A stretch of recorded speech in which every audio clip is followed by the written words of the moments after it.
Espero que no se le ocurra ponerle a ninguno de ustedes a sus hijos. ¿Cómo se llama el niño? Enfermito, debilucho. Y el otro no se queda atrás. El otro, Kelión, significa abatido o consumido. Dicho en términos modernos, el hecho polvo de la familia.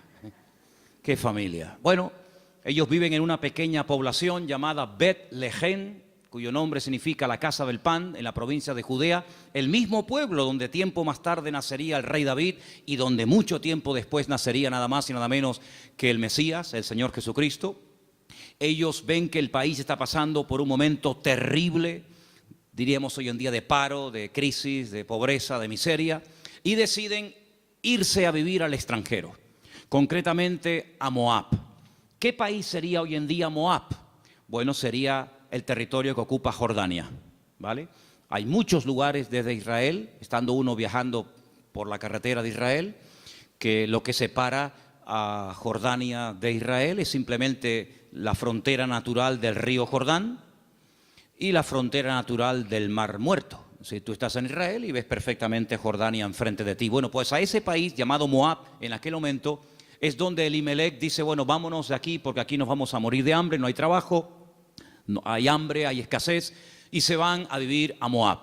Los moabitas, como ustedes saben, es para situarnos un poquito, los moabitas eran descendientes de una de las hijas de Lot. Ustedes se acuerdan que cuando Sodoma y Gomorra fue destruida, las hijas de Lot pensaban que el único hombre que quedó vivo de toda la tierra era su padre. Y entonces ellas deciden emborrachar a su padre, mantienen relaciones con él, y de esa manera pues la raza humana no se extinguiría. Y entonces una queda embarazada, la mayor, su hijo lo llama Moab, de ahí vienen todos los moabitas, todos los que son hoy en día de Jordania, y también los amonitas, la otra hija. Eran idólatras, el dios principal que se adoraba en Moab era Quemos, una idolatría terrible, y a ese lugar, simplemente porque hay trabajo, y simplemente porque hay comida, sin importarle el ambiente espiritual donde va a meter a su familia, allí se va Elimelech, el aventurero, y claro, con el paso del tiempo, lo que pareció o empezó muy bonito, termina en una auténtica tragedia. La Biblia nos enseña que el padre muere, Elimelech muere, no sabemos de qué, Noemí quedó viuda, pero tenía 2 hijos. Y los hijos eran los responsables de cuidar de sus padres cuando estos eran mayores o quedaban viudos. Pero con tan mala suerte, dirían algunos, que sus 2 hijos, da a entender el texto que murieron los 2 en el mismo tiempo, el mayor y el menor. Los judíos entienden que esto fue una especie de castigo o de consecuencia de haber depositado su confianza en los campos de Moab en vez de en el Dios vivo. Y es que yo creo que problemas vamos a tener siempre durante toda la vida. Ahí no está la cuestión. La pregunta es, ¿cómo vamos a reaccionar los creyentes cuando tengamos problemas? Porque cómo reacciona la gente del mundo, ya lo sabemos. Pero ¿cómo debe de reaccionar un hijo, una hija de Dios, una familia cristiana, creyente en el Señor, cuando vienen tiempos difíciles? De paro, de enfermedad, de muerte, de separaciones de los padres o problemas económicos. ¿Cómo vamos a reaccionar ante la adversidad? Bueno, no se le ocurrió otra cosa a Elimelech que decir, vámonos de aquí y nos vamos a Moab y empezamos de cero. Bueno, esos eran sus planes, pero dice la Biblia que a veces nuestros pensamientos no son los pensamientos de Dios. Y allí, de la noche a la mañana, hermanos, aquello que empezó tan bonito, terminó siendo una auténtica tragedia. 3 viudas. Orfa, la que se casó con uno de los hijos de Elimelech y Noemí. Ruth, la otra que se casó con otro hijo. Y también Noemí. 3 mujeres solas ante el peligro. En aquella época no había pagas, ni había ayudas del gobierno, ni del Estado para mujeres viudas. Ya el Señor en su palabra, como vamos a ver en esta tarde, había organizado un sistema para ayudar a los más necesitados, a los colectivos más desfavorecidos, como eran las viudas, los huérfanos, también, como no, los extranjeros. Vamos a verlo dentro de un momento. Pero Noemí decide regresar. Ahora, si ustedes han leído detenidamente el libro, se van a dar cuenta que lo más probable es que las propiedades, sobre todo las tierras que eran en su día de Elimelec, él las tuvo que vender o hipotecar para poder marcharse con su familia al extranjero. Eso es algo que ha hecho muchísima gente que han venido de otras naciones. Tal vez en esta tarde hay alguien aquí entre nosotros que dice, pues eso es lo que yo he tenido que hacer. He tenido que hipotecar mi casa o pedir un préstamo a un banco o vender un terreno que yo tenía en Bolivia, en Argentina, en Ecuador, en Brasil o donde fuera para poder venir a España, a Europa y empezar una vida nueva. Evidentemente eso lo tuvieron que hacer ellas, porque después vamos a ver que efectivamente eso fue lo que pasó. Así que ya no tienen propiedades, ya no tiene marido, ya no tiene hijos y ahora no solamente está viuda, sino que ahora ya tiene unos cuantos años encima y el presente y el futuro es realmente terrible, terrible. Las dos nueras le dicen, no te preocupes, nosotras vamos a ir contigo, te vamos a apoyar, te vamos a sustentar, pero hay un momento en el que Noemí se vuelve y les dice las siguientes palabras. Estamos en Ruth capítulo 1. Noemí le dice en el versículo 8 a sus dos nueras, andad, volveos cada uno a la casa de su madre, que el Señor haga con vosotros misericordia, como la habéis hecho con los muertos, sí, con vuestros maridos y conmigo. Que el Señor os conceda hallar descanso, cada uno en la casa de su marido. Luego las besó y ellas alzaron la voz y lloraron. Realmente la tristeza, el desánimo, la depresión, la angustia, el miedo se había apoderado de estas tres pobres mujeres. Y ellas le dijeron, versículo 10, ciertamente nosotras, fijaros tan plural, nosotras iremos contigo a tu pueblo. Verso 11. Noemí les respondió y les dijo, volveos, hijas mías, ¿para qué habéis de ir conmigo? ¿Tengo yo más hijos en el vientre que puedan ser vuestros maridos? Volveos, hijas mías, e idos, porque yo ya soy vieja para tener marido.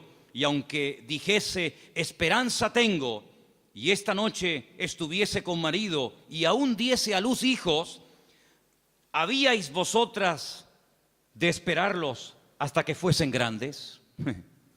¿Habéis de quedaros sin casar por amor a ellos? No, hijas mías, que mayor amargura tengo yo que vosotras, pues la mano del Señor ha salido contra mí. Ellas alzaron su voz otra vez, lloraron, y Orfa besó a su suegra, mas Ruth se quedó con ellas. Ay, amigo, ya se produce una ruptura. Ya no son las tres las que están como una piña, al fin y al cabo las tres tienen un denominador común, son viudas, tan solas en la vida, sino que ahora dice la Biblia que una de ellas, Orfa, cuyo nombre significa terca o testaruda, toma una decisión. Y entonces la decisión que toma es volver a la casa de su familia. Noemí le dijo, he aquí tu cuñada se ha vuelto a tu pueblo y a sus dioses, vuélvete tú tras ella. A mí me llama la atención que la Biblia destaca no solamente el hecho de que ella vuelve a su familia, lo cual en cierto sentido es lógico, ¿verdad? Y normal, sino que añade algo que es muy significativo. Dice, ella se ha vuelto a su casa, a la familia de sus padres y a sus dioses. Yo dije al principio en la introducción que en Moab no se adoraba al Dios de Abraham, de Isaac y de Jacob, no era el Dios vivo al que se adoraba, eran idólatras. Adoraban como Dios principal a Quemos, seguramente a otros más, a Baal, a Astarot, y sabe Dios a quién más. Por lo tanto, cuando ella se va a la casa de su familia, vuelve otra vez a practicar y adorar los dioses que probablemente, no tenemos 100% de seguridad para asegurar esto, ella había dejado de adorar durante el tiempo que estuvo casada con uno de los hijos de Noemí. Ella vuelve otra vez atrás y vuelve otra vez, permítame la expresión, es una expresión bíblica, vuelve otra vez al vómito. Y a mí me hace recordar la historia de Orfa. No voy a hablar mucho de ella, pero sí quisiera destacar que, ¿saben a quién me recuerda Orfa? Cuando estaba preparando todo esto para el día de hoy compartir con ustedes, me venía a la cabeza el joven rico. ¿Os acordáis de la historia del joven rico? Un chico aparentemente que quería saber la verdad, que quería crecer, que quería respuestas a sus preguntas y a sus dudas. Y cuando el mismísimo Señor Jesucristo le dice, tú has hecho esto y esto y esto y esto, y está muy bien. Pero yo observo, yo noto que a ti te hace falta una cosa en la vida. Y te voy a decir qué es lo que a ti te hace falta. Y se lo dice, y dice que se puso muy triste y dio media vuelta y se marchó. Y ahí acaba la historia del joven rico. A pesar de que el Señor le dijo algo tremendo, ven conmigo. Pero él no estuvo dispuesto a pagar el precio. Viendo Noemí que una de sus nueras se ha vuelto atrás a sus dioses, a su antigua vida, le dice a la otra que le queda, a Ruth, versículo 15, he aquí tu cuñada se ha vuelto a su pueblo y a sus dioses, vuelve tú tras ella. Y ahora viene una de las declaraciones más hermosas de toda la Biblia. Versículos que mucha gente sabe de memoria porque son una declaración muy profunda de lo convencida que estaba, de lo dispuesta que estaba Ruth de no dar marcha atrás. Los leo, versículos 16 y 17. Ruth le dice, no me ruegues que te deje y me aparte de ti, porque a donde quiera que tú fueres, iré yo. Donde quiera que vivieres, viviré. Tu pueblo será mi pueblo y tu Dios será mi Dios. Donde tú murieres, moriré yo, y allí seré sepultada. Así me haga el Señor y aún me añada, que solo la muerte hará separación entre nosotras dos. ¿Cuántos dicen amén? Y allí se van estas dos mujeres. Claro, lógicamente Noemí es mucho más mayor que Ruth, pero allí emprende una aventura rumbo a lo desconocido. Se va Ruth a un país que no conoce, solamente de oídas, donde las costumbres, la religión, por decirlo de alguna manera, las leyes son completamente diferentes a la cultura, al país en el cual ella ha vivido durante toda su vida. Pero allí se va dispuesta a adorar al Dios de Noemí. Podríamos decir, en términos que nos podamos entender en esta tarde, que Ruth verdaderamente lo que decide es convertirse, no solamente ayudar y no dejar abandonada a su suegra, sino convertirse al Dios de su suegra y lógicamente también de su marido y en su momento de su suegro. Tu pueblo será mi pueblo, tu Dios será mi Dios. El Dios monoteísta, el Dios que no acepta que se adore a otros dioses aparte de Él, sino que, como dice en su palabra, al Señor tu Dios adorarás y a Él solo servirás. ¿Cuántos dicen amén? Allí se va Ruth rumbo a lo desconocido. Y saben, hermanos, hay un capítulo en la Biblia, que es el famoso capítulo de la mujer virtuosa de Proverbios, que si no me equivoco creo que es el capítulo 31, el último capítulo del libro de Proverbios, que se llama La mujer virtuosa, Eshet Hayil. Y Ruth es la única mujer en todo el Antiguo Testamento que recibe el título de Eshet Hayil, que significa mujer virtuosa. Es decir, que cuando leas el capítulo 31 de Proverbios y que te habla de la mujer virtuosa, tú dices, bueno, ¿y quién es una mujer virtuosa? ¿A quién puedo ver como punto de referencia en la historia de la Biblia para saber a lo que se refiere el Señor? Ahí la encuentras en el libro de Ruth.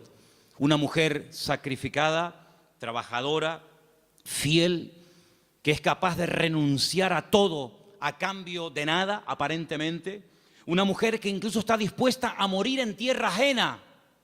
Y fíjate que me llamó la atención que José, que estaba muriendo fuera de su tierra, estaba muriendo en Egipto, antes de morir dice que él dio orden de que, como él sabía y anticipa proféticamente la liberación de la esclavitud de Egipto, él da orden para que sus huesos se los lleven con ellos cuando salgan milagrosamente de Egipto. Y dice la Biblia que lo hicieron así, y durante 40 años, hermanos, los israelitas estuvieron dando vueltas y vueltas en el desierto cargando los huesos de José hasta que llegan a Canaán y logran darle una digna sepultura. Sin embargo, Ruth no dice, cuando yo muera, por favor, lleven mi cuerpo, lleven mis huesos a Moab, sino que ella dice, donde a ti te entierren, que me entierren a mí ahí también al lado tuyo. Sí, una mujer decidida, una mujer comprometida. En otras palabras, una mujer con las ideas claras. ¿Cuántos dicen amén? ¿Cómo vamos a reaccionar frente a la adversidad? Porque si huyeron de Israel, de Betlehem, huyeron a Moab para buscar una mejor vida, ahora la tortilla se ha dado la vuelta. Ahora cuando regresan, ya sin marido y sin hijo, y con unos cuantos años encima, sola, viuda, y sin recursos, hipotecada hasta las cejas, y con otra nuera que la acompaña, pues no piensen ustedes que el retorno fue mejor que la ida. Es más, dice la Biblia que cuando las vieron entrar por el pueblo de Betlehem, toda la ciudad se echó a la calle diciendo, madre mía, podríamos utilizar el refrán popular nuestro que dice, ¿quién te ha visto y quién te ve? La mujer salió, o las mujeres salían al encuentro a saludarla y le decían, Noemí, Noemí, tantos años sin saber de ti, vienes sin marido, vienes sin hijo, vienes enferma, golpeada, herida por la vida. Y ella decía, no, por favor, no me llaméis nunca más, no me llaméis más Noemí, porque yo no tengo placer, no tengo contentamiento, ya no me alegra, ya no me llena nada en la vida. Por favor, llamadme Mará, Mará, que significa mujer amargada o afligida. ¿Qué te parece? Y ahora uno dice, bueno, ¿y ahora qué? ¿Ahora qué? ¿A qué se van a dedicar estas mujeres? Ahora sí quiero que vayamos al libro de Levítico, donde hay unos versículos que pocas veces se leen, pero vamos a ver que son muy interesantes, porque en ese pasaje de Levítico, capítulo 19, del 9 al 10, no sé si ustedes lo tenían buscado, ¿no? Okay. Capítulo 19 de Levítico, vamos a leer una ley que solamente existía en el pueblo de Israel en aquel tiempo. Y es una ley tan extraordinaria, tan increíble, que fue lo que ayudó en cierto sentido a restaurar la vida de Ruth y de Noemí en aquel nuevo país para ella. Levítico capítulo 19, versículos 9 y 10, el Señor dice en su palabra, cuando ciegues la mies de tu tierra, no segarás hasta el último rincón de ella, ni espigarás tu tierra segada. No rebuscarás tu viña, ni recogerás el fruto caído de tu viña. Para el pobre y para el extranjero lo dejarás, dice el Señor. ¿Qué es lo que hacía la gente? Cuando iba a coger la cosecha, arrasaban con todo. Y si se caía un racimo de uvas, o se caía una espiga de trigo, o de cebada, o de lo que fuera, daban marcha atrás y lo recogían. Y si alguien se metía en aquel campo después del tiempo de la siega, estaba pelado, no había nada. Sin embargo, el Señor dice, ustedes van a ser diferentes. Esto es una ley donde el Señor muestra su amor y su compasión por el pobre, por el huérfano, por la viuda, por el extranjero, por el que no tiene prácticamente ningún recurso para buscarse la vida, como el caso de Ruth y de Noemí. Ustedes cuando vayan a segar, no sean avariciosos, no quieran acapararlo todo. Oye, si se cae una espiga, déjala. Si hay un rinconcito que no quieres, digamos, cosecharlo, meter la hoz, déjalo ahí en un rinconcito, para que cuando ustedes terminen, pues puedan entrar los que no tienen tierra, los que no tienen trabajo, las viudas, los extranjeros, los pobres, los huérfanos, y puedan de alguna manera conseguir algo para llevarse a la boca. Y eso es lo que utiliza Ruth. Como ella sabe, evidentemente por los labios y por la influencia buena de Noemí sobre ella, le dice, vete a espigar, vete hoy a buscar la vida. Noemí, ¿a dónde va a ir la pobre? Si la pobre ya está vieja, está enferma, está cansada, está desanimada, pero allí se va Ruth. Y si ustedes han leído el libro, dice que se va antes de la salida del sol y cuando llega la noche aún está espigando en el campo. Es increíble. Ella podía haber recogido menos, pero ella está recogiendo para ella y también para su suegra Noemí. Y hay un momento en el que la invitan a comer. El dueño del terreno, un tal Booz, del cual hablaremos ahora, dice, ¿esta mujer quién es? Dice, esta es la nuera de Noemí, lleva todo el día trabajando. Dice, denle de beber agua. Y cuando llega la hora del almuerzo, cuando llega la hora de la comida, la Biblia dice que la invitan a comer.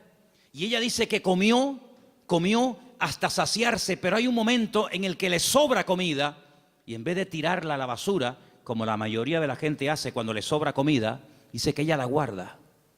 Y cuando llega a la noche a la casa de Noemí, dice que le enseña un efa. Un efa son 35 kilos, en este caso de cebada. Y dice, mira, esto es lo que yo hoy he espigado, después lo he tenido que desgranar para hacer la harina. Y no solamente eso, sino que te traigo la comida que me sobró al mediodía, te la traigo para que tú comas. Cuando le pregunta a la suegra, ¿en qué campo tú has estado hoy? ¿Dónde has trabajado? Y le dice, he trabajado en el campo de un tal Booz y me ha tratado muy bien. Le ha dado orden a sus criados, a los jornaleros, de que no se metan conmigo, de que no se rían de mí, de que me traten bien, de que no me hagan pasar vergüenza. Y le dice Noemí, pues si en ese lugar te ha ido bien, sigue ahí. Eso me llama mucho la atención. Dice, no cambies de campo. Si en un sitio te ha ido bien, ¿para qué ir a otro sitio? Ayer estábamos en el sur y hablando con un señor venezolano que ha montado un negocio, me dijo una frase que yo en mi vida había oído y nos gustó mucho y nos impactó. Y dijo, nunca vuelvas al lugar donde un día fuiste feliz. Porque si vuelves a un lugar hace años donde fuiste feliz, nunca más volverás a experimentar la felicidad que añoras. Oye, me impactó aquello. Y me vino a la cabeza el texto que dice, nunca digas que los tiempos pasados fueron mejor que el tiempo presente. Dice, porque no hablarás con sabiduría. Pero Noemí se da cuenta de que hay un hombre que se llama Booz y resulta que se da cuenta la viuda Noemí de que ese tal Booz, cuyo nombre significa mi fortaleza, resulta que es Goel. Ahora hablaremos de esta palabra que es una palabra de vital importancia en la Biblia. Apréndanse esa palabra. Viene del verbo Gaal. El verbo Gaal en hebreo significa libertar. Goel es la palabra que se traduce al castellano por la palabra redentor. Ahora vamos a ver lo importante que era la figura del Goel, porque en cierto sentido vamos a ver que Booz es un tipo de Cristo. Fíjense qué importancia tiene esto. Resulta que había una ley, que vamos a leerla, hemos leído la ley de la siembra, de dejar trozos para los pobres, para las viudas, pero en Deuteronomio capítulo 25 hay una ley muy interesante que yo no sé, si la tuviéramos que poner en práctica nosotros hoy en día, si estaríamos dispuestos a cumplir con esto. Yo no sé, pero es muy interesante, no sé si alguna vez la has escuchado. Dice así, Deuteronomio capítulo 25, del versículo 5 en adelante. Dice así la palabra, escucha. Cuando hermanos, varones, habitaren juntos y muriere uno de ellos, como el caso de Malón y Kelión, que eran hermanos que vivían juntos, si muere uno de ellos y no tuviere hijos, la mujer del muerto no se casará con hombre extraño. Su cuñado se llegará a ella y la tomará por mujer y hará con ella parentesco. Y el primogénito que ella diere a luz sucederá en el nombre de su hermano muerto, para que el nombre de éste no sea borrado de Israel. ¿Entendéis, no? Si el hombre no quisiere tomar a su cuñada, irá entonces su cuñada a la puerta, a los ancianos, y dirá, mi cuñado no quiere suscitar nombre en Israel a su hermano, y no quiere emparentar conmigo. Entonces los ancianos de aquella ciudad lo harán venir, hablarán con él, y si él se levantare y dijere, no quiero tomarla, se acercará entonces su cuñada delante de los ancianos, le quitará el calzado del pie, le escupirá en el rostro y le hablará y le dirá, así será hecho al varón que no quiere edificar casa a su hermano, y se le dará este nombre en Israel, la casa del descalzado. Qué ley tan extraña, ¿no? Dos hermanos y uno de ellos muere sin haber tenido hijos, y para que no se olvide o para que no se quede su nombre borrado en la historia, el hermano vivo, que es el Goel, el Redentor, tenía que casarse con la viuda, y el primer hijo que naciera de esa relación es como si fuera hijo del hermano difunto, para que de esa manera se perpetuara su nombre y para que de esa manera las herencias y las tierras no se diluyeran en el espacio y en el tiempo. Y esto es lo que le ocurre a Ruth. Ruth resulta que se casó con un judío, con un hombre de Belén de Judea, pero ella no tuvo hijos con él. Su hermano, es decir, su cuñado, también murió. Por lo tanto, no hay posibilidad de redimirla. Pero cuando llegan a Israel, la familia de Elimelech, la familia de su marido, pues siguen viviendo allí. Y hay un pariente cercano al cual Booz le dice: oye, a ti te corresponde el derecho de casarte con Ruth. A ti te corresponde el derecho de pagar todas las deudas de Ruth. A ti te corresponde recuperar el patrimonio y las tierras que en su tiempo tuvieron que venderse para que esta familia tuviera que irse al extranjero. Es decir, te haces cargo de la tierra, te haces cargo de las deudas y te haces cargo de la viuda. Y este dice: de eso nada, de eso nada. Pagar yo deudas que no son mías y casarme yo con una mujer que a mí ni me va ni me viene. Y Booz dice: muy bien, vamos a ir delante de 10 ancianos, vamos a ir delante de un minián, delante de 10 hombres judíos, y tú vas a decir eso delante de ellos, que no quieres redimir a Ruth, que no quieres hacerte cargo de sus deudas, de sus hipotecas y de la viuda, y lo vas a decir delante de testigos. Y lo dice. Y entonces es cuando entra en escena Booz y le dice a Ruth: hija, tú no te preocupes. Ahora, la diferencia de edad de Ruth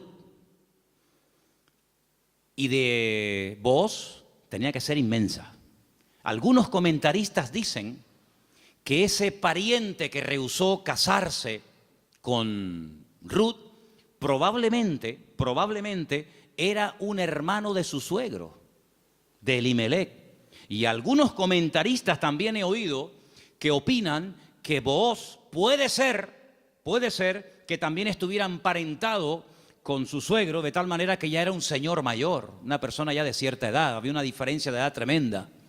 Pero él asume la responsabilidad, no solamente de casarse con la viuda, sino de pagar la hipoteca y las deudas que la familia dejó y que hay que volver a recuperar las tierras. Lógicamente todo eso costaba dinero. Solamente había dos posibilidades de que en Israel una persona que se desprendiera de patrimonio pudiera volver a recuperarlo. Solamente había dos formas. Una, que llegara el año de jubileo. ¿El año de jubileo qué era? Era una celebración, una fiesta que se llevaba a cabo cada 50 años. A los 50 años las deudas quedaban anuladas. De ahí viene una parte del famoso Padre Nuestro. Padre Nuestro, perdona nuestras deudas como nosotros también perdonamos a nuestros deudores. Está inspirado un poco en el año de jubileo. Los que eran esclavos, se les daba la libertad. Si alguno no quisiera, había todo un proceso para poder volver a retenerlo. Y si alguien había tenido que vender por cuestiones económicas, por necesidad, una propiedad, un terreno, cuando llegaba el año de jubileo, repito, cada 50 años, bueno, todo volvía otra vez a sus dueños originales. ¿Para qué esta ley? Para recordarle al pueblo de Israel que la usura, el querer cada vez tener más y más y más y más y más, a cambio de las desgracias ajenas, eso no se podía dar en el pueblo de Israel. Cada 50 años se empezaba de cero. Nadie le debe nada a nadie. Los ricos no iban a ser cada vez más ricos y los pobres cada vez iban a ser más pobres. De esa manera era una ley justa, una ley donde se le daba oportunidad al que se había endeudado y jamás iba a poder pagar las deudas.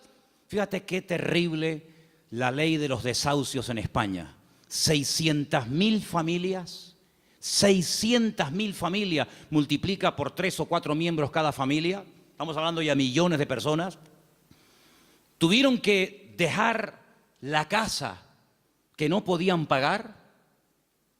Los padres en algunos trancarle la nómina y un alto porcentaje se lo quitaron. Es decir, un sistema faraónico donde te ofrecían todo los bancos a cambio de nada y te llamaban y te ofrecían todo llamándote a tu casa, y una vez que te tienen en su territorio te aprieta el nudo, amigo, y de aquí no sales nunca. El sistema del faraón en los tiempos modernos. En vez de faraón, llámalo como quieras. Sin embargo, Dios en su palabra jamás iba a permitir que su pueblo cada vez fuera de mal en peor, endeudándose de tal manera que al final era imposible hacer frente a semejantes deudas. Y una cosa también muy importante, aunque no es el tema a tratar, entre hermanos no se podían dar préstamos con intereses. Ustedes saben que hay personas que están pagando muchos años y todavía la deuda no se ha pagado. Lo que están pagando es simplemente parte de los intereses, porque son tan elevados que por una regla de 3, cuanto más pagas, más debes. ¿Cómo se come eso, hermano? Así que la única forma de recuperar una tierra que se había vendido era llegar al año de jubileo. Pero ¿quién le aseguraba al que había vendido una propiedad, ponte que tuviera 40 o 50 años, que iba a durar otros 50 años para recuperar la tierra? Era prácticamente imposible, impensable. Pero luego había otra forma. Era otra forma. Pero claro, ahí había que tener mucho amor y mucha compasión. Y era decir, no es mi deuda, entre comillas, no es mi problema, pero yo voy a redimirte, yo voy a ser tu Goel, yo voy a asumir cuánto debes. Pues mira, tuve que vender la casa, tuve que hipotecarla, tuve que vender el terreno, tuve que hipotecar los animales. En algunos casos tuve que vender a mis hijos como esclavos a trabajar a jornal durante un tiempo. Yo me hago cargo de todas tus deudas y encima me caso contigo, levantamos descendencia y empezamos una vida nueva. ¿Cuántos dicen amén? Bueno, hermano, eso fue lo que hizo el Señor Jesucristo por todos y cada uno de nosotros, ¿sí o no? Cuando vinimos al Señor, la inmensa mayoría de los que estamos aquí y muchos de nosotros, ¿cómo vinimos al Señor? ¿En nuestro mejor momento? Yo pienso que la mayoría de los que nos hemos convertido al Señor, cuando vinimos a los pies de Cristo, vinimos en nuestro peor momento. Algunos desanimados, otros enfermos, otros enganchados, otros esclavos de no sé qué y de no sé cuánto. Pero el Señor Jesucristo dijo, a ver, ustedes tienen una deuda tremenda. Y una deuda no con un banco, no con una financiera. Ustedes tienen una deuda conmigo. Y es una deuda que no se puede pagar con trabajo, ni con dinero, ni con lágrimas, ni con sudor. Es una deuda que solamente se puede pagar con sangre. Pero no cualquier sangre, sino con la sangre preciosa de Jesucristo. Y vuestra miseria, vuestra hipoteca, vuestra crisis material y espiritual, yo me hago cargo de ella. Y yo os compro a precio de sangre. Y por eso podemos leer en Primera de Pedro unos versículos tremendos, donde basados en la ley del Goel, el que redimía al que estaba destruido, Pedro dice, tenéis que saber, hermanos queridos, Primera de Pedro 1:18, que habéis sido rescatados. Eso fue lo que hizo Booz por Ruth, rescatarla, redimirla. Vosotros fuisteis rescatados de vuestra vana manera de vivir, la cual recibisteis de vuestros padres, no con cosas corruptibles como oro o con plata, sino con la sangre preciosa de Cristo, como de un cordero sin mancha y sin contaminación, ya destinado desde antes de la fundación del mundo. Cristo, antes de que existiera Adán y Eva, antes de que existiera el jardín del Edén, Él sabía que un día iba a venir a este mundo a morir en la cruz por los pecadores. Desde antes de que el mundo existiera, ya Él sabía que su destino iba a ser ese. Desde antes de la fundación del mundo, pero manifestado en los postreros tiempos por amor de vosotros. Y mediante Él, ¿cuál creéis en Dios? Quien le resucitó de los muertos y le ha dado gloria, para que vuestra fe y esperanza sean en Dios. ¿Cuántos dicen amén? Este Booz es un hombre tremendo. Es un hombre que dice, bueno, yo soy rico, tengo tierras, tengo de todo. ¿Qué necesidad tengo yo de meterme ahora, permítame, en estos líos? asumir deudas que yo no contraje.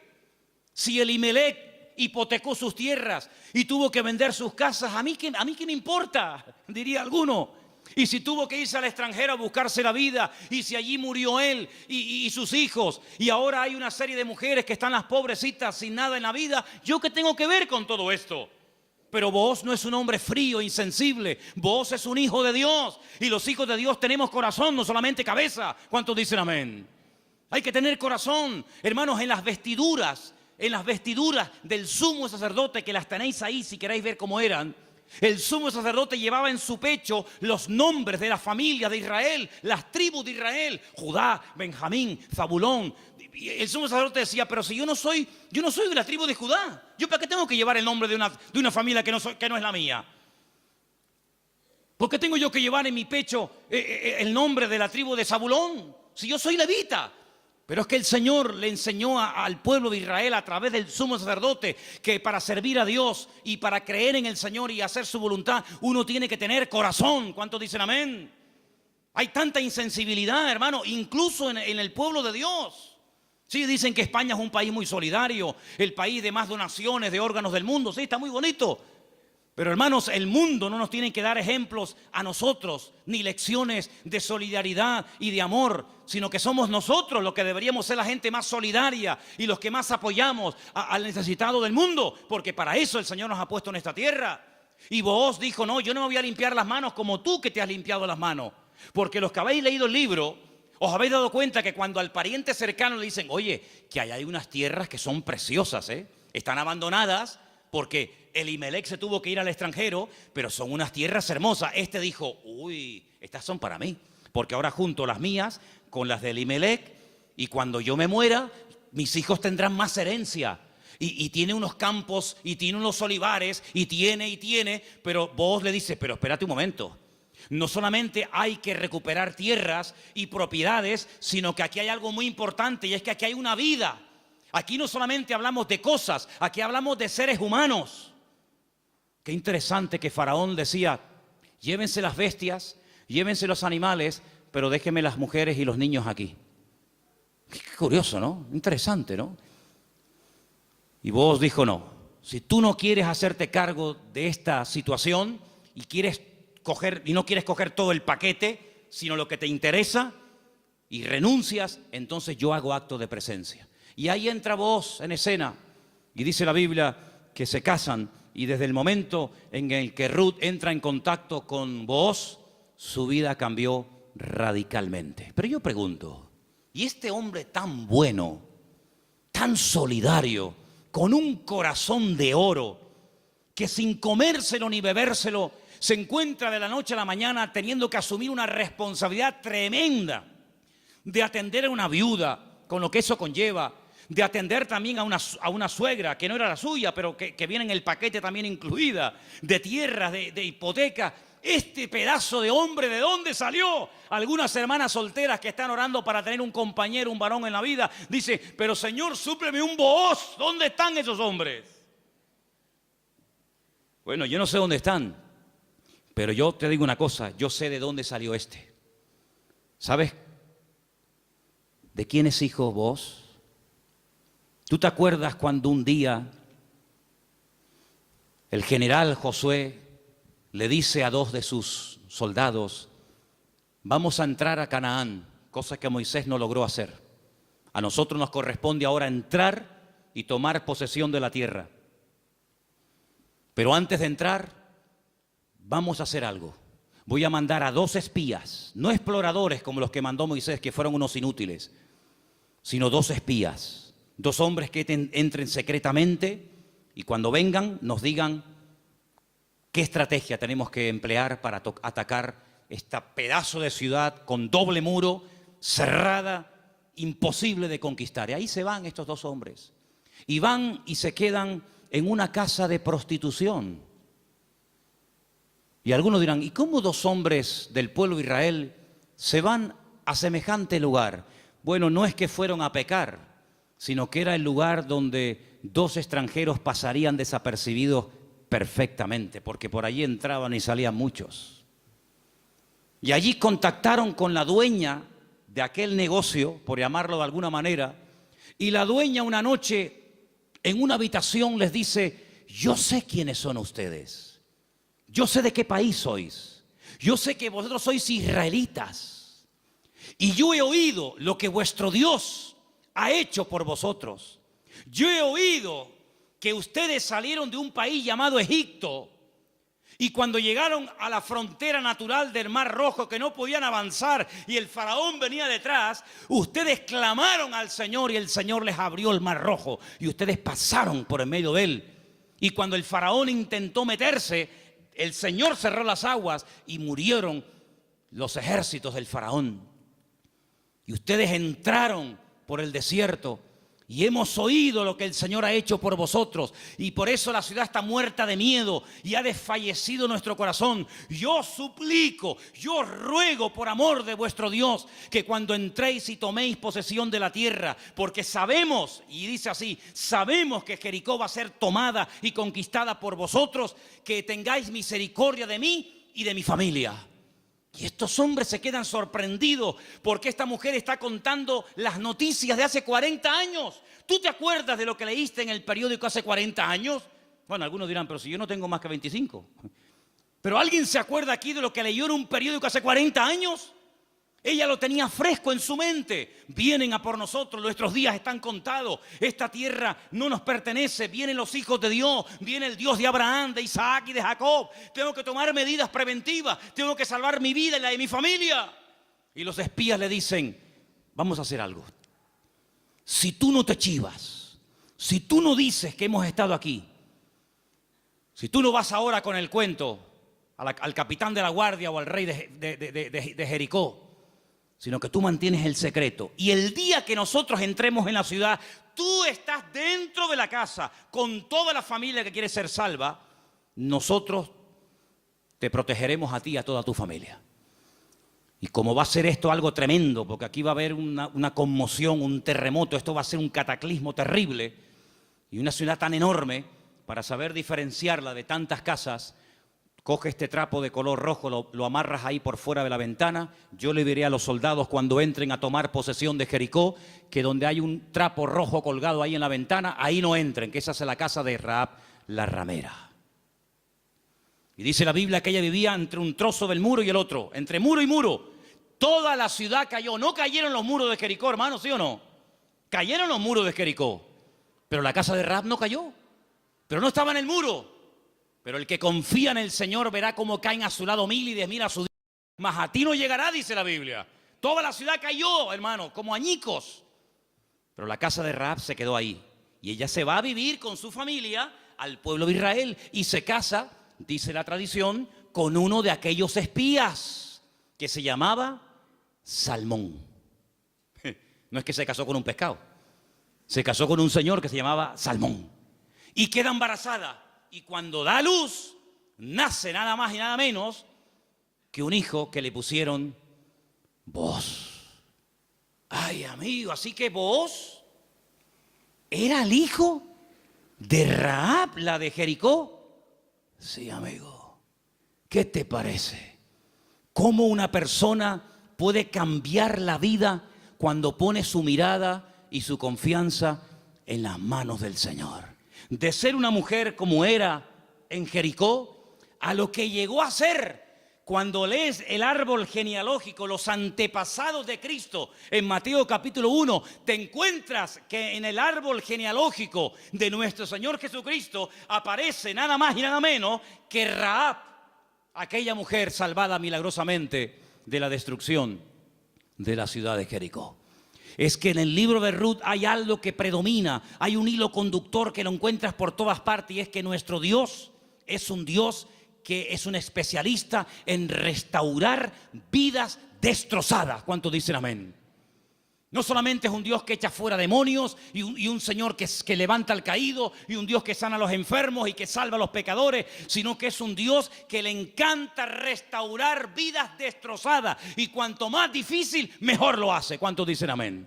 Dile al que está a tu lado: nuestro Dios es un Dios que restaura las vidas. Aleluya. Nuestro Dios restaura las vidas. Aleluya. Vos el Goel, el Redentor, asume sus responsabilidades, sabe que el primer hijo va a ser considerado no como suyo, sino como hijo del difunto, del marido de Ruth, pero no le importa, porque él no se quiere llevar la gloria en ningún momento, sino que él quiere hacer la voluntad del Señor, aunque el precio a pagar sea ese. Y por querer preservar el nombre, la memoria, el recuerdo del primer marido de Ruth, este hombre pasa a la historia por ser un gran hombre de Dios. ¿Te das cuenta? Lo que uno siembra es lo que uno cosecha. ¿Cuántos dicen amén? Ahora, no solamente el Goel, el Redentor, era el responsable de pagar las deudas del difunto y recuperar las tierras y casarse con la viuda, sino que hay un elemento que quiero mencionarlo de pasada, no aparece en el libro de Ruth, pero lo quiero comentar, y es que era el responsable de vengar la sangre, era el vengador de la sangre. Es decir, si por ejemplo al marido de Ruth lo hubieran matado, en vez de morir de una enfermedad, como aparentemente parece que murió, lo hubieran matado, Booz tenía la obligación de vengar la sangre del marido de Ruth. Era el que vengaba la sangre derramada inocentemente por cualquier persona. Pero eso no lo quiero tocar, pero también entra dentro de la responsabilidad del Goel. Ahora, hay 3 versículos que vamos a leer en esta tarde que son muy bonitos y muy interesantes, y por favor presten atención. Salmo 119, 154. Defiende mi causa y redímeme, vivifícame con tu palabra. Vuélvelo a leer otra vez, por favor.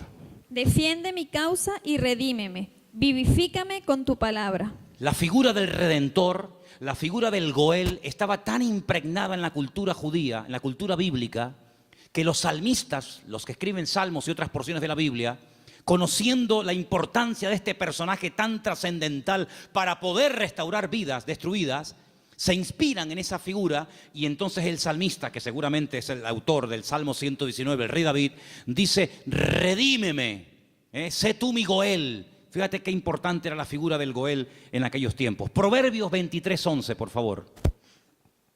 Porque el defensor de ellos es el fuerte, el cual juzgará la causa de ellos contra ti. Ahí está, el Señor haciendo las veces del fuerte, del protector, del que cuida, del que redime, del que ayuda a levantar al que ha tropezado y caído. Realmente es algo realmente extraordinario. Y el último texto, Isaías 41:14.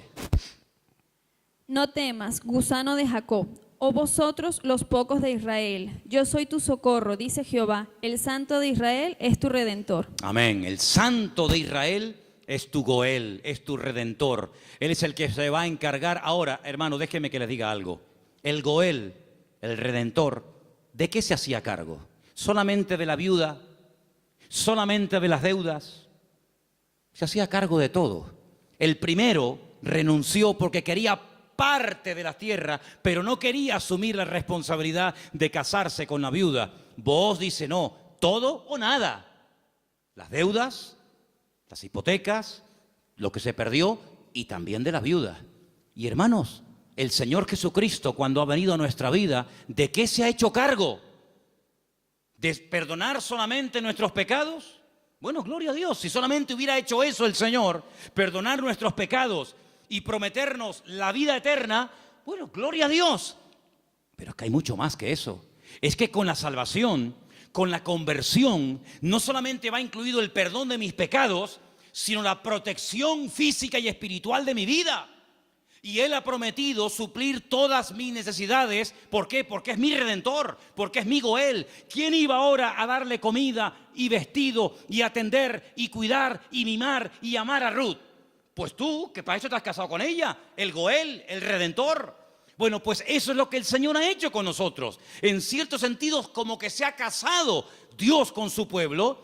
A su pueblo le llama su cuerpo. Ese cuerpo tiene una cabeza que es Cristo. Y Él es el que se encarga de todos y de cada uno de los detalles de nuestra vida. Entonces, yo no entiendo cuando hay creyentes que tienen una fe muy grande para una cosa y luego para otro dudan. Pero que el Señor se ha hecho cargo y ha comprado todo. Tus deudas, tus enfermedades, tus desánimos, tus miedos, tus angustias, tus complejos, tu pecado, todo lo ha comprado el Señor. Y Él va a hacer una obra total y completa en la vida de todos y de cada uno de nosotros. ¿Cuántos dicen amén? Hermanos, en el capítulo 3 del libro de Ruth, en el versículo 1, me llamó la atención leyendo, yo estuve leyendo en hebreo todo el libro y hay palabras que aparecen que son muy, muy interesantes. Pero hay una que particularmente me llamó la atención. En el versículo 1 dice: después le dijo su suegra Noemí: hija mía, ¿no te he de buscar hogar para ti, para que te vaya bien? Es decir, Noemí dice: yo voy a hacer todo lo posible para que tú a mi lado tengas algún día tu propio hogar. Y busqué la palabra hogar en hebreo. Y la palabra que aparece en el versículo 1, aquí traducida por hogar, es la palabra manoaj. Y cuando yo veo en el texto que pone manoaj, le digo a Elena: Elena, ¿no hay un personaje en la Biblia que se llama Manoaj? Y me dice: sí. ¿Quién era Manoaj? Sí, señor. Muy bien, hermano. Era el padre de Sansón, Manoaj. Y digo, voy a buscar lo que significa Manoaj. Y resulta de que me encuentro que la palabra hogar, Manoaj, se puede traducir por descanso, tranquilidad, reposo, quietud y otros tantos sinónimos. Y me pongo a buscar versículos en la Biblia, solamente vamos a leer 2. Me pongo a buscar versículos en la Biblia donde aparece la palabra Manoaj y me quedé sorprendido, porque una de las primeras veces que aparece la palabra Manoaj, traducida aquí en el texto castellano-español por la palabra hogar, es en Génesis 8:9, y os vais a quedar sorprendidos porque tiene que ver con un pájaro, tiene que ver con un animal. ¿Lo tenéis? Génesis capítulo 8, versículo 9, y dice así. ¿Lo tienen, chicas? ¿Sí? Vamos. Y no halló la paloma donde sentar la planta de su pie, y volvió a él al arca, porque las aguas estaban aún sobre la faz de la tierra. Entonces él extendió su mano y tomándola, la hizo entrar consigo en el arca. Noé no podía consultar el parte meteorológico, no tenía ordenador dentro del arca, no tenía WhatsApp y decir: oye, por ahí donde tú vives. Bueno, es que no podía decir eso, porque no había nadie con vida fuera del arca. ¿Y cómo consulto? ¿Cómo me atrevo yo a abrir la puerta del arca y si se me entra el agua adentro? Llevaba un año dentro de aquel barco. ¿Salgo o no salgo? Es que antes de salir hay que tomar medidas preventivas. No te tires a la piscina si no hay agua.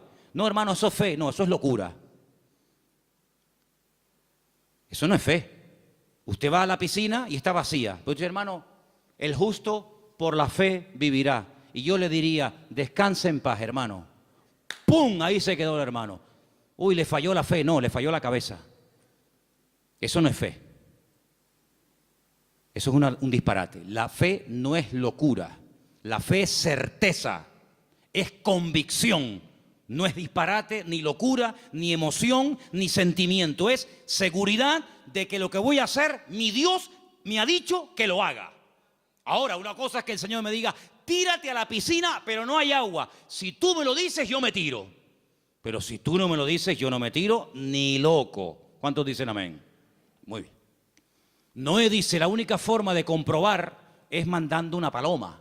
Y dice que abrió la ventana, la única ventana que había en el arca, suelta la paloma, y dice que la paloma no halló lugar donde reposar. Claro, estaba todo anegado en agua. Todavía no había bajado el nivel de las aguas. Y ahí aparece la palabra Manoaj. No había reposo. No había un lugar donde poder decir: bueno, aquí me quedo y aquí crío mis polluelos y aquí me hago mi palomar y no sé qué, no sé cuánto. No había. ¿Por qué? Porque las circunstancias todavía no estaban preparadas para salir del arca. Y otro versículo muy conocido, que ustedes se lo saben de memoria, donde aparece la palabra Manoaj, es en el Salmo 23, versículo 2. Leamos, si queréis, el 1 y el 2. Salmo 23, 1 y 2, que se lo saben de memoria, ¿sí o no? Que dice, vamos, dale. Jehová es mi pastor, nada me faltará. En lugares de delicados pastos me hará descansar. Junto a aguas de reposo me pastoreará. Junto a aguas de reposo, allí donde hay calma, donde hay quietud, allí me pastoreará el Señor. Una de las características del Señor es que lo que hace el Señor trae al corazón reposo, tranquilidad, paz. ¿Cuántos dicen amén? Donde hay paz está el Señor. Donde no hay paz, dudo mucho de que el Señor esté.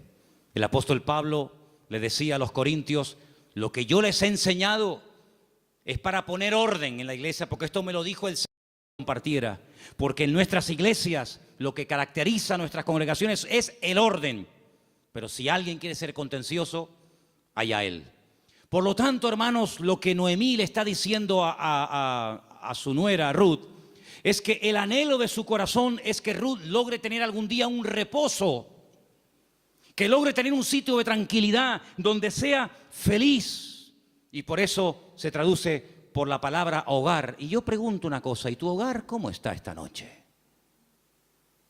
¿Tu hogar es un lugar de reposo? ¿Tu hogar es un lugar de calma y de quietud y de paz? Porque si no lo es, la culpa no la tiene Pedro Sánchez, que dimitió ayer. ¿O también se la vamos a echar a él? La culpa no es de la izquierda ni de la derecha. Cuando no hay shalom bay, como dicen los judíos, cuando no hay paz en el hogar, ¿quién tiene la culpa? La cabeza.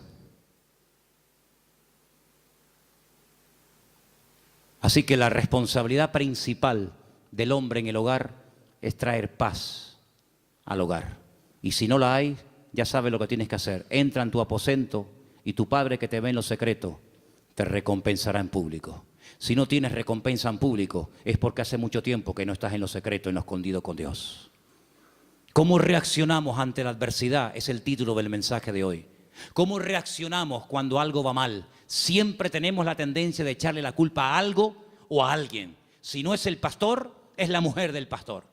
Si no es la derecha, es la izquierda. Si no es el frío, es el calor. Si no es el que se fue, es el que se quedó. Siempre buscamos un chivo expiatorio al que echarle la culpa. Noemí, hay un momento cuando ella regresa del extranjero que le dice a la población de Betlehem: no me llaméis Noemí, porque la mano del Señor se ha vuelto contra mí. La mano del Señor no está contra ninguno de sus hijos. Simplemente que hay un trato, hay circunstancias, hay situaciones en la vida por las cuales tendremos que pasar, nos guste o no. Pero no tenemos que tener ningún temor, porque lo que permita el Señor en nuestra vida, todo absolutamente está bajo la mano y el control de nuestro Dios. ¿Cuántos dicen amén? Y eso fue lo que consiguió Ruth. Un hogar de paz, de quietud y de calma. Y quiero terminar leyendo unos versículos del libro de Ruth, capítulo 4, versículo 11, que fue la bendición que pronunciaron, la bendición que le dieron a los que se casaban ese día, a Ruth y a Booz.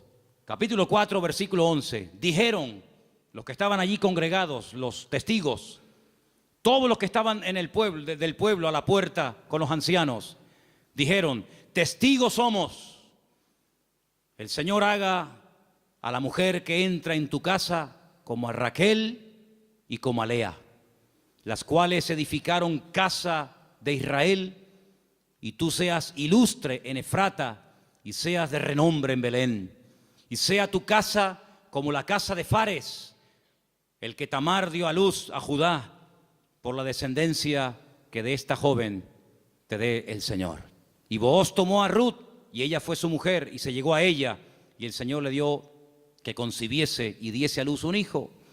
Y hermanos, los últimos versículos del libro de Ruth dicen así, el verso 21, Salmón, el papá de Booz, es decir, el suegro de Ruth, engendró a Booz. Booz engendró a Obed, que significa servidor, el que sirve al Señor. Qué bonito, Obed engendró a Isaí, e Isaí engendró a David. Luego, si no me equivoco, Ruth fue bisabuela, ¿sí?, del rey David. ¡Qué cambio, hermanos! ¡Qué cambio! ¿Cómo empieza el libro? Una familia destruida, una familia que no sabe a dónde disparar, que no sabe a dónde irse. Miseria, hambre, he tenido que hipotecar la casa, he tenido que vender los terrenos, sin nada. A la aventura, ¡ala! Nos vamos a Moab. Y sin tener en cuenta que el Señor prohibía categóricamente la unión entre el pueblo de Israel y otras razas. Resulta que sus hijos, hombre, claro, ¿con quién se casaron Kelión y Maleón? ¿Con quién se casaron los hijos de Noemí y los hijos de Elimelech? ¿Con quién? Pues con mujeres del país donde fueron a vivir. Sí, ese es el futuro que le vas a dar a tus hijos. Si con la cosa de darle un mejor futuro material, has traído la ruina espiritual a tu casa. Claro, ya sabemos que Dios toma lo destruido, lo roto, lo que no es, para hacer maravillas. Pero ¿para qué te vas tú a Moab? ¿Te vas a meter en la boca del lobo?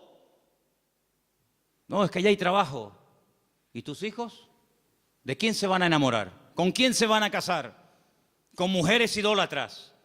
La primera responsabilidad de un padre en una casa con sus hijos, más que darle estudios y una buena carrera, es darle un futuro espiritual a sus hijos.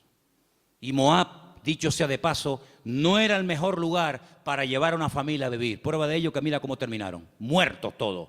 Todos terminaron muertos, del padre hasta el hijo mayor y hasta el hijo menor. Gloria a Dios que por ahí aparece la misericordia del Señor y que a través de Booz la familia vuelve a remontar vuelo y vuelve a recuperar el ánimo y la esperanza. Pero hermanos, no es tiempo de experimentos.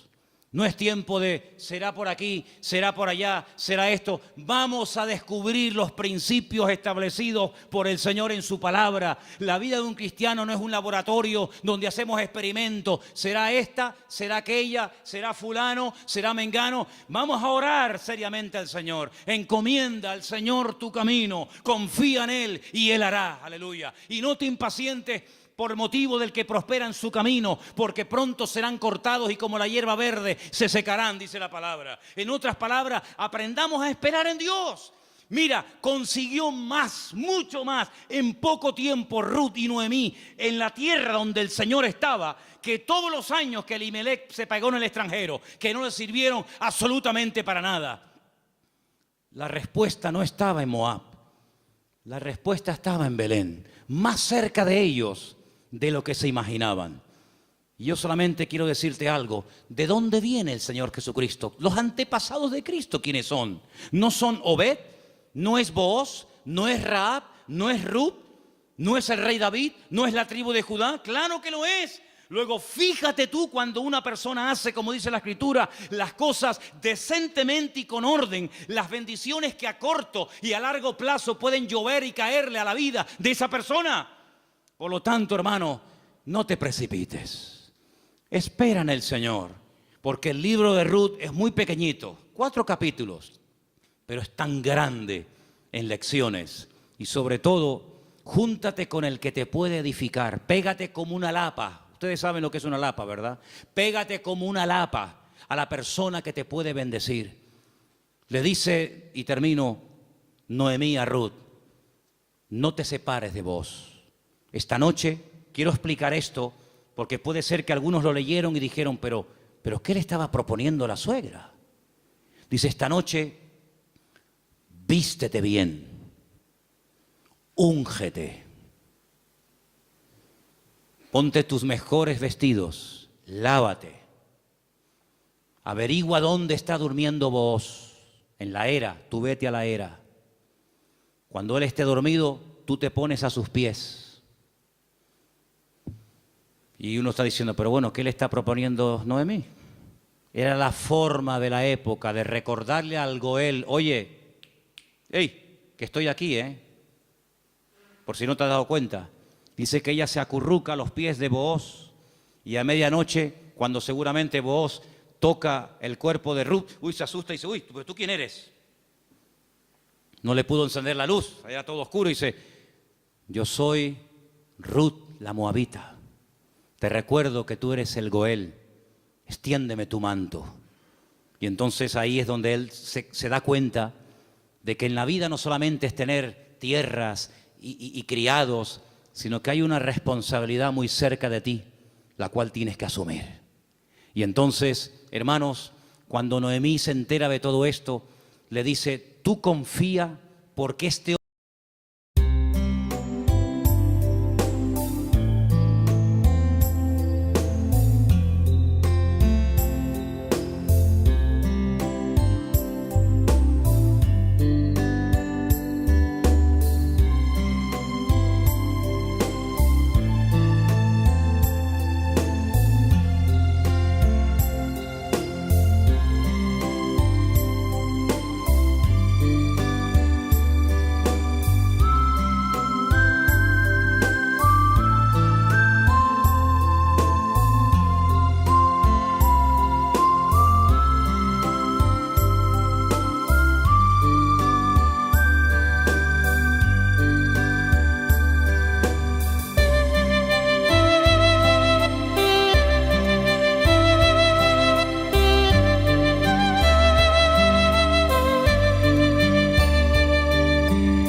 In the haze of neon dreams, I wander through the night, lost in a sea of stars where your whispers take flight.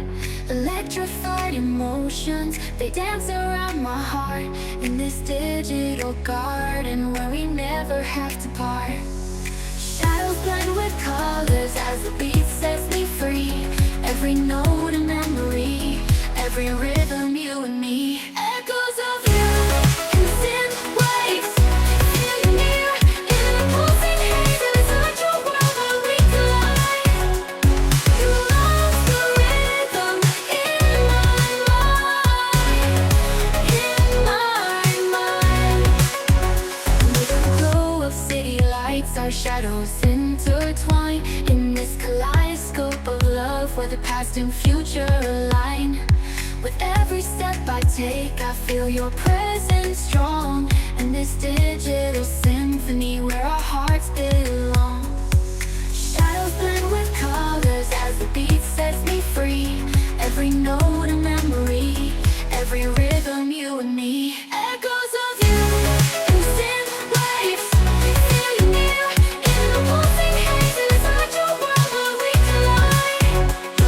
You are the rhythm in my mind, in my mind. And in silence between the beats I find your voice. In the flicker of the lights I see your choice. Together in this dream we'll never fade. In the echoes of our love we'll always stay.